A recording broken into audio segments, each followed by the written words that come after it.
what does the Bible teach about business? That's what we'll uncover together on the Business in His Image podcast. This show explores strategies from the Bible that will help you grow your business, strengthen your walk with Jesus, and help you reach your God-given potential as an entrepreneur. The Bible is filled with practical wisdom to help you live for God while using your gifts. Let's unpack what that means for you and how you can use biblical truths to build a thriving business that honors Christ. Now it's time to dive in.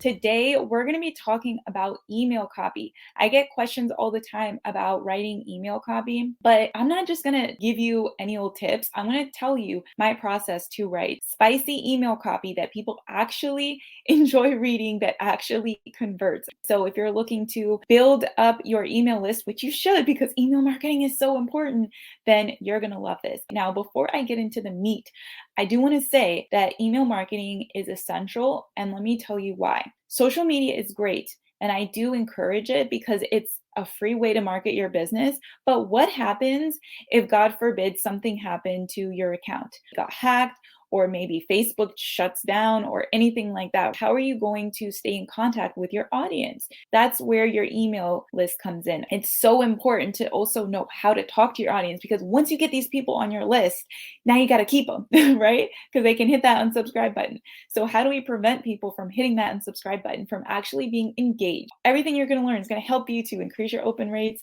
increase conversions, your click-through rates, all the things. Let's get into it. The first part of my process for writing spicy emails, and when I say spicy, I don't mean like spicy in a controversial way. I mean spicy like, oh, this is good.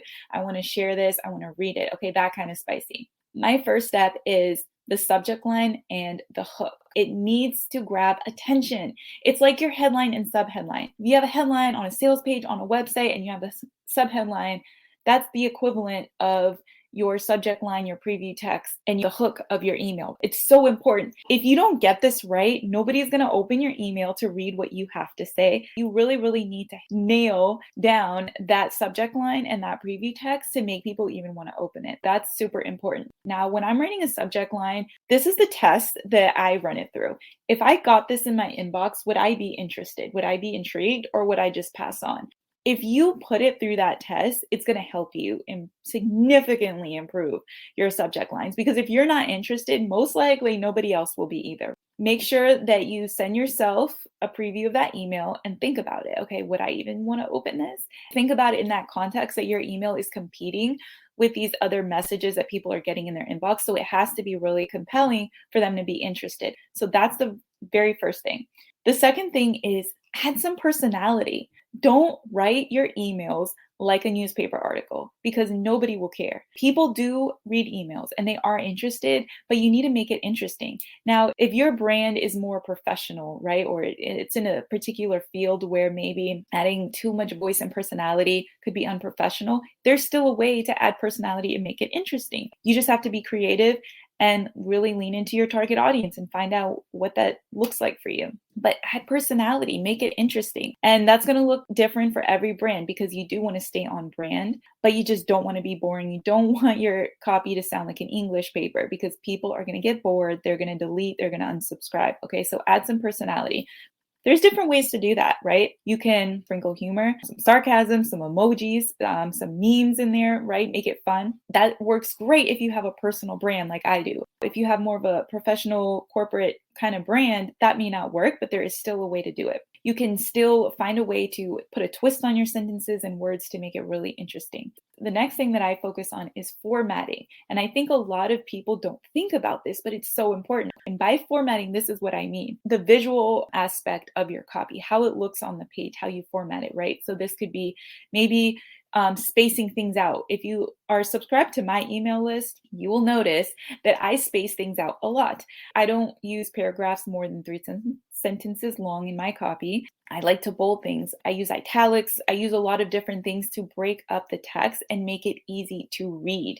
That can be so helpful, because even if you write the best copy ever, if you have huge blocks of text, who's going to want to read that? Their eyes are going to see that and move away like, oh, that's overwhelming. So I try to make it as easy as possible for people's eyes to keep reading down the page. So you need to find what works for you. You may not format your copy exactly like I do, and that's okay. It doesn't have to look exactly like mine. It just needs to be readable, easy to read and digest in the email. And let me say this, it's okay to write a long email. Your emails don't have to be short. It's about how you format it. So if you format it really well, where it's so easy to skim down the page, even if it's super long, it's not going to feel long. Next, the segue and the call to action. What I mean by segue is you're introducing something, right? A message in your email. You're bringing them in with a hook, but you're going to segue into the point of what you're talking about, what you want to offer, whatever call to action you have. That segue is key because I'm not into clickbait. Okay. Whatever your subject title says, whatever your hook is talking about, it needs to be relevant to what your email is about. Otherwise, people are going to get annoyed. They're going to unsubscribe.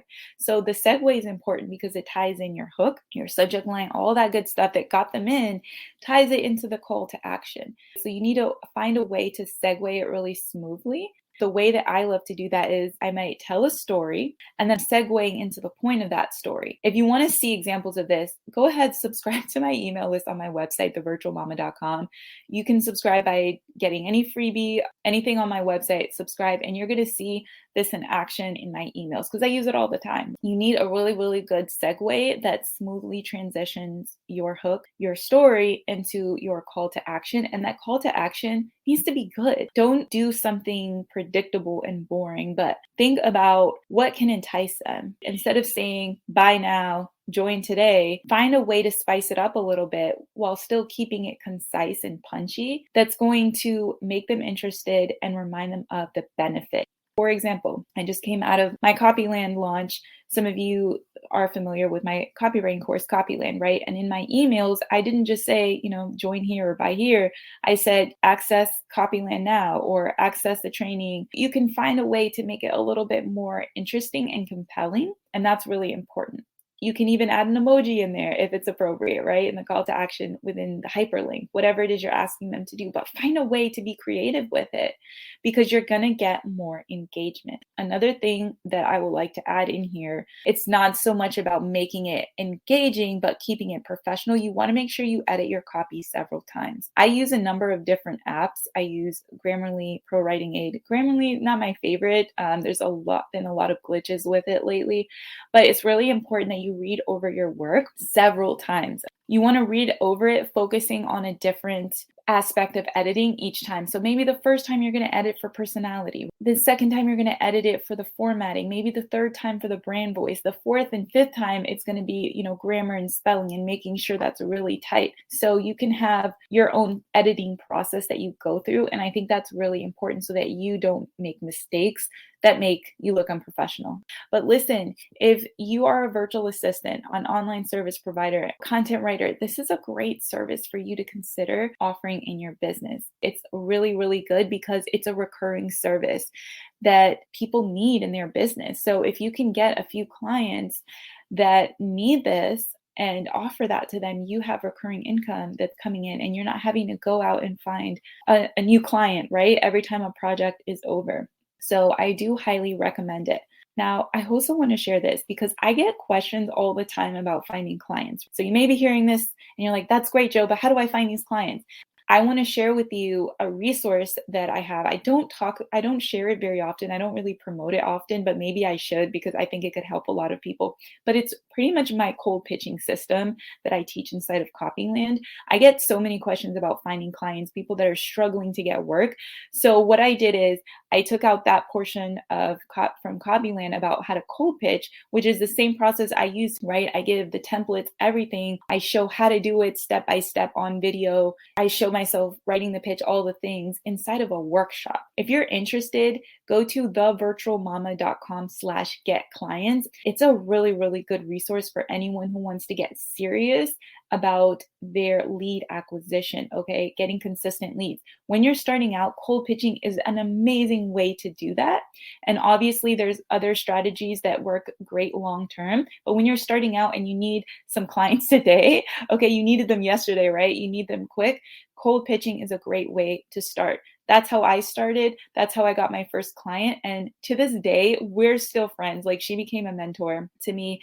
And my husband and I still use cold pitching inside of our agency. I know other very successful agencies locally that I've talked to, and they use the same strategy. Okay, so hint, hint, it's important. And people think like, oh, you can get to a place where you don't need a cold pitch anymore. Yeah, but if you want to really grow your business and consistently get leads in the door, making this a part of your process can really help. Okay, someone asked, what about the length of the email?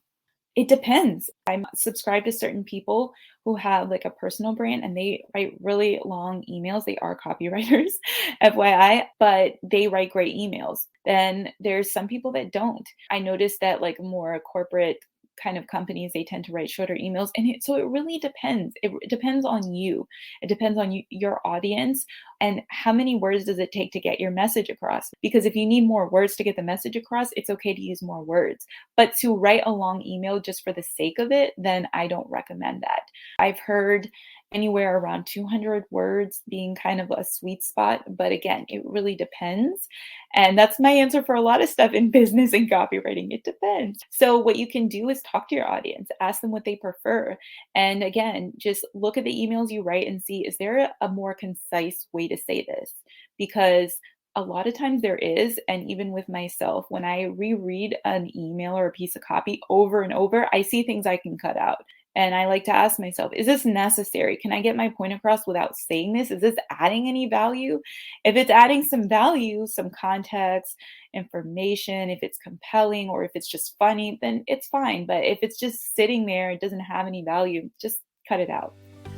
Thank you for listening to the Business in His Image podcast with me, your host, Jo Harris. If this show has blessed you, please share it with a friend and subscribe so that you can be notified when we release new episodes.